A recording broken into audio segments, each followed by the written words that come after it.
I'd finally get a pocket of time to sit down and create. I'd open my laptop, close it, stare at the screen, wonder why something my soul is craving so deeply feels so impossible. And then the voice in my head would start. I don't know where to start. I'm too tired to think. The house is a disaster. My kids need me. I should be doing something useful. Who's going to care about this? I've been doing this for years and I'm still nowhere. Maybe I'm just not creative enough. I missed my window. I'm so tired, but I want this so badly. And the truth is, time is short. I know that there are urgent things constantly competing for my attention. I'm trying to be creative in stressful circumstances. I have a full busy life as a neurodiverse solo parent with 2 neurodiverse kids that eats away at whatever time and energy is left. Let's be real. But what I started to notice was that my lack of being creative or building a creative life wasn't purely circumstance. It was me. Thoughts, habits, beliefs I'd been carrying that were robbing me of what little energy I had left. And when I started looking deeper, I realized I had more control than I thought. And that's what I want to talk about today. The things I stopped wasting my energy on after 40 because my creativity and the creative life and business that I want to build is worth protecting and prioritizing.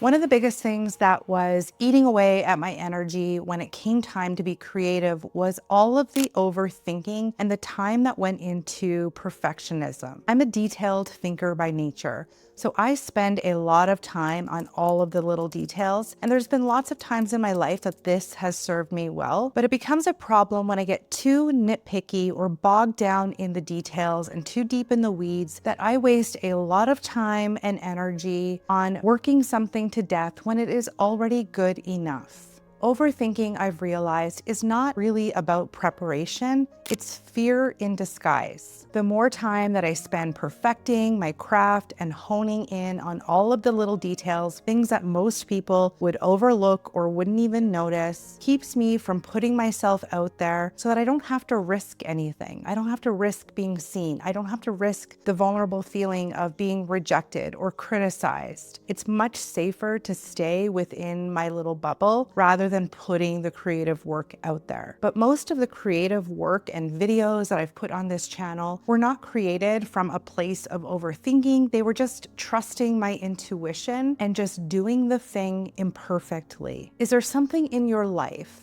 that you're overthinking to the point right now that it is stopping you from getting started? The second one is needing perfect conditions in order to create. This one has kept me stuck for so many years. I would tell myself when the house is cleaner, or when things in my life settle down, or when the kids are older, or when I had a proper space or better equipment, or when I was further along in my life, so I had more to talk about. All of these things were keeping me stuck. And the version of perfect for your life, it never comes. So you will be waiting forever if you are waiting for all of the stars to align and your life to be perfectly calm and at ease with no stress and all of this free time. It's usually not the season a lot of us are in our 40s. We still have a lot of the day-to-day things. We still have a lot of responsibilities and managing kids, maybe looking after aging parents, maybe you're dealing with a chronic illness. The conditions are never going to be perfect for your life. Life is loud, it's complicated, and the women that I see building really beautiful, intentional, creative lives, they aren't building within these perfect, unrealistic conditions. They're doing it in the middle of mess and chaos and in the tiny pockets of all of the time and energy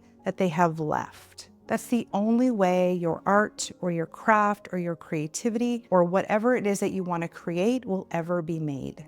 Over-consuming other people's content. I used to spend so much time just sitting around watching everybody else create, studying their process, saving their reels, taking their courses, understanding their workflow. And I kept telling myself that it was research and this was important work and it was productive and it was going to help me grow. It was going to help me be a better creator and all of the things. I would tell myself that I would start soon and that this was in preparation and that my time was coming. But consumption isn't creation. There's absolutely nothing wrong with being inspired by other artists or creators, but at some point I had to ask myself, am I learning or am I just hiding from something? Hiding from the real and the raw vulnerability of putting yourself out there and actually being seen. Every hour that I spend consuming other people's content is an hour that I don't spend on my own creations and on my own creative life and business. Your creative voice does not get stronger by listening to everyone else's. In fact, that usually waters down your own voice. It gets stronger by putting yourself out there and honing your voice consistently. And over time, your style will begin to emerge. The next one was trying to create while overstimulated. This used to waste so much time and energy for me because I would be in the middle of a hectic, busy day. I would have, maybe a half an hour to sit down and do something, and I would immediately go to my desk, sit down on my computer, get ready to type something or write or think or draft a caption for Instagram or write a script for YouTube, and nothing would come. My energy and my body and my brain, everything would be buzzing. My thoughts would be racing, and I had no clear focus or direction. And I kept wondering, why is nothing coming out? Why is my mind blank? Why am I so scattered all of the time? And it wasn't a creativity problem, it was a nervous system problem. When you have been in overstimulation mode and your brain is just firing on all cylinders and it's now time to create, it's very hard to just switch modes and expect that your brain will just be flooded with all of this inspiration and the words are going to just flow out of your mouth easily. It needs time to ground itself and decompress first. At least it does for me. And I'm someone with ADHD. I'm a very highly sensitive person. I have a highly sensitive nervous system. So I get dysregulated and overwhelmed by my environment, my surroundings, noise, a lot of visual stimulation very easily. And I know that if I just expect myself to go sit down and write, it is not going to happen. So I have like a little creative ritual or anchor to help me get into the flow a lot easier. And I've done a video about that, and I will link that here, and you can go check that out if you like. But I realized that I just stopped pushing through the noise because it doesn't work for me. I have to settle into the creative process. I need to decompress. And that for me usually looks like going for a walk in nature,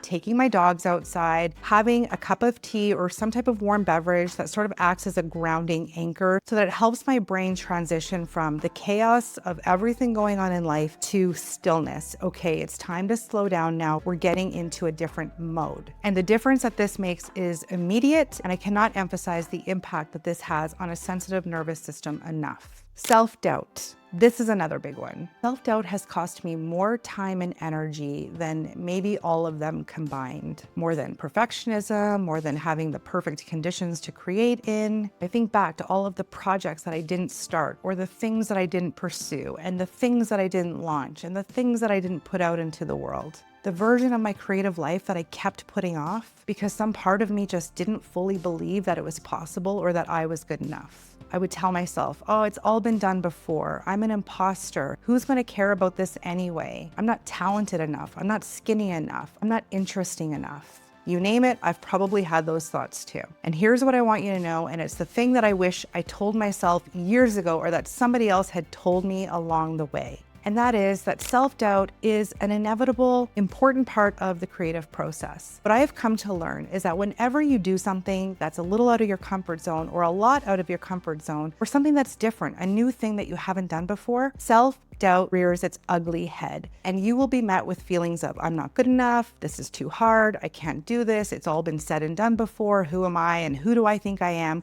And all of the things that can stop you from really pursuing the creative life or business that you want. And anybody that I know that's ever done anything interesting or cool or something unique and different and good for their soul, self-doubt has always been a part of that process. The other important piece to this is if you are experiencing a lot of self-doubt and it is preventing you from stopping the thing that you want to do, just remember that self-doubt doesn't go away before you start. it starts to go away once you start. Once you start putting yourself out there and you gradually take these small little steps, stepping into more uncomfortable, bigger versions of yourself slowly, that's when the self-doubt starts to go away. And then you'll be met with it again when you challenge yourself with a new thing that you haven't yet done before. I used to do a lot of blogging and podcasting, and I was uncomfortable doing those things, but then I got comfortable. I wasn't comfortable on video, and then I had to put myself out there, and every stage along the way, I felt self-doubt. All the nerves would come up. But as you start to do it, you start to overcome those fears little by little, and eventually you can sit down on a video like I am now, and I virtually feel no fear, very little doubt, and I feel like I can be a lot more authentic on camera than I could, even 3 or 4 months ago. You don't need to believe in yourself completely, you just need to start.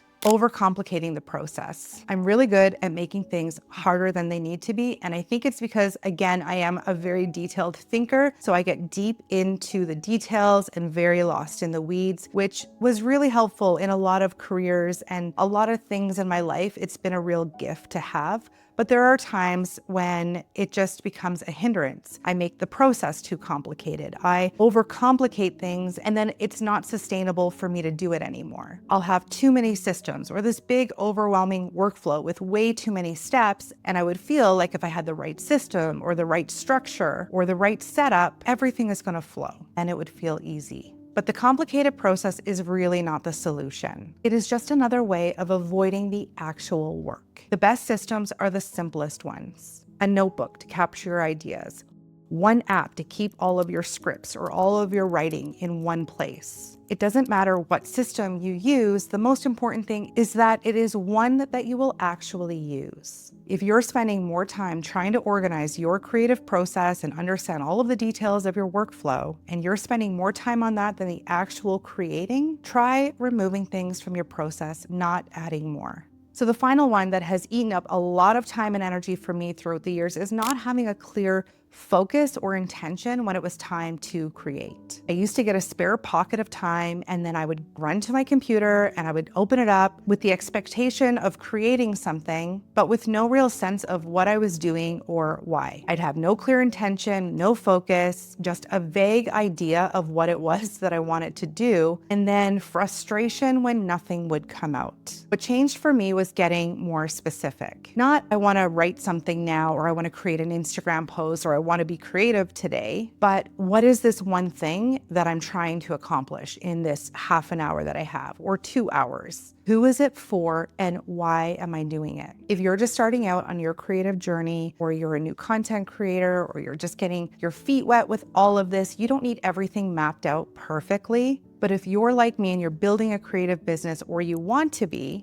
it helps to have a clear intention of what it is you're doing when you show up, so you can stay focused and notice when you're straying away from what it is that you intended to do. Most of us are creating our businesses and doing all of this in tiny pockets of time and in between the tiny margins of a busy, chaotic life. Many of you are moms, many of you are highly sensitive, many of you have ADHD or chronic illnesses. All of the things that I'm also dealing with on my plate too. So when you find a pocket of time for you to go and work on your business or pursue your creative dreams and your creative life, it helps to have an understanding of what it is you want to work on. That clarity helps you cut through the noise. It's what tells your brain where to go when all of the other things are pulling away at your time and energy and focus. You don't need a perfect plan. Your brain just needs a little bit of direction. I've wasted so much time and energy that I can't get back. Overthinking. Not believing in myself. Consuming other people's content instead of making my own. Waiting for life to be easier and for things to be perfect before I gave my creativity focus or took it seriously.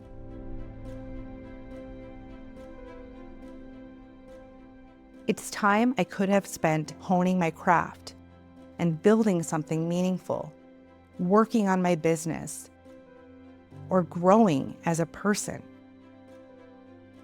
And as I move into the second half of my life, I don't want to waste any more time.